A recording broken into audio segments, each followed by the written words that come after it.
எரேமியா தீர்க்கதரிசியின் புஸ்தகம் 1ஆம் அதிகாரம். பென்யமீன் தேசத்தில் உள்ள ஆனதோத் ஊரிலிருந்த ஆசாரியர்களில் ஒருவனாகிய இல்க்கியாவின் குமாரன் எரேமியாவினுடைய வசனங்கள்.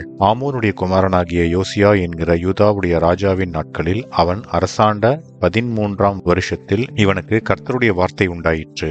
அப்புறம் யோசியாவின் குமாரனாகிய யோயாக்கீம் என்கிற யூதாவுடைய ராஜாவின் நாட்களிலும் யோசியாவின் குமாரனாகிய சிதேக்கியா என்கிற யூதாவுடைய ராஜாவின் 11ஆம் வருஷத்து முடிவு மட்டாகவும் எருசலேம் ஊரார் 5ஆம் மாதத்தில் சிறைப்பட்டு போகும் வரைக்கும் கர்த்தருடைய வார்த்தை அவனுக்கு உண்டாயிற்று. கர்த்தருடைய வார்த்தை எனக்கு உண்டாகி அவர், நான் உன்னை தாயின் வயிற்றில் உருவாக்கும் முன்னே உன்னை அறிந்தேன். நீ கர்ப்பத்திலிருந்து வெளிப்படும் முன்னே நான் உன்னை பரிசுத்தம் பண்ணி உன்னை ஜாதிகளுக்கு தீர்க்கதரிசியாக கட்டளையிட்டேன் என்று சொன்னார். அப்பொழுது நான், கர்த்தராகிய ஆண்டவரே, இதோ நான் பேச அறியேன், சிறு பிள்ளையாய் இருக்கிறேன் என்றேன். ஆனாலும் கர்த்தர், நான் சிறு பிள்ளை என்று நீ சொல்லாதே, நான் உன்னை அனுப்புகிற எல்லாரிடத்திலும் நீ போய் நான் உனக்கு கட்டளை இடுகிறவைகளை எல்லாம் நீ பேசுவாயாக. நீ அவர்களுக்கு பயப்பட வேண்டாம், உன்னை காக்கும்படிக்கு நான் உன்னுடனே இருக்கிறேன் என்று கர்த்தர் சொல்லி, கர்த்தர் தமது கரத்தை நீட்டி என் வாயை தொட்டு, இதோ என் வார்த்தைகளை உன் வாயிலே வைக்கிறேன். பார், பிடுங்கவும் இடிக்கவும் அழிக்கவும் கவிழ்க்கவும் கட்டவும் நாட்டவும் உன்னை நான்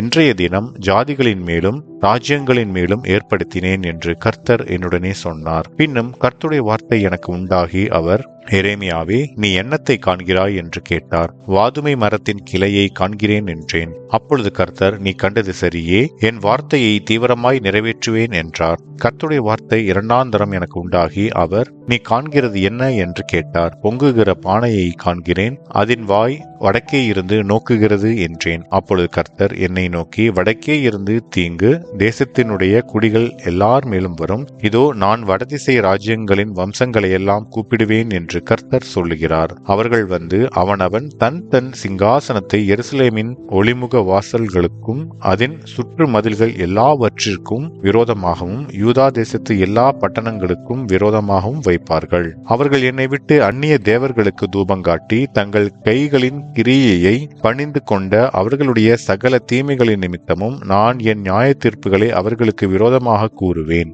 ஆகையால் நீ உன் அறையை கட்டிக்கொண்டு நின்று நான் உனக்கு கட்டளையிடுகிறவைகளை எல்லாம் அவர்களுக்கு சொல். நான் உன்னை அவர்களுக்கு முன்பாக கலங்க பண்ணாதபடிக்கு நீ அவர்கள் முகத்துக்கு அஞ்சாதிரு. இதோ தேசம் அனைத்துக்கும், யூதாவின் ராஜாக்களுக்கும் அதன் பிரபுக்களுக்கும் அதன் ஆசாரியர்களுக்கும் தேசத்தின் ஜனங்களுக்கும் எதிராக நான் உன்னை இன்றைய தினம் அரணிப்பான பட்டணமும் இருப்பு தூணும் வெண்கல அலங்கமும் ஆக்கினேன். அவர்கள் உனக்கு விரோதமாக யுத்தம் பண்ணுவார்கள், ஆனாலும் உன்னை மேற்கொள்ள மாட்டார்கள். உன்னை இரட்சிக்கும்படிக்கு நான் உன்னுடனே இருக்கிறேன் என்று கர்த்தர் சொல்லுகிறார் என்பதே. ஆமென்.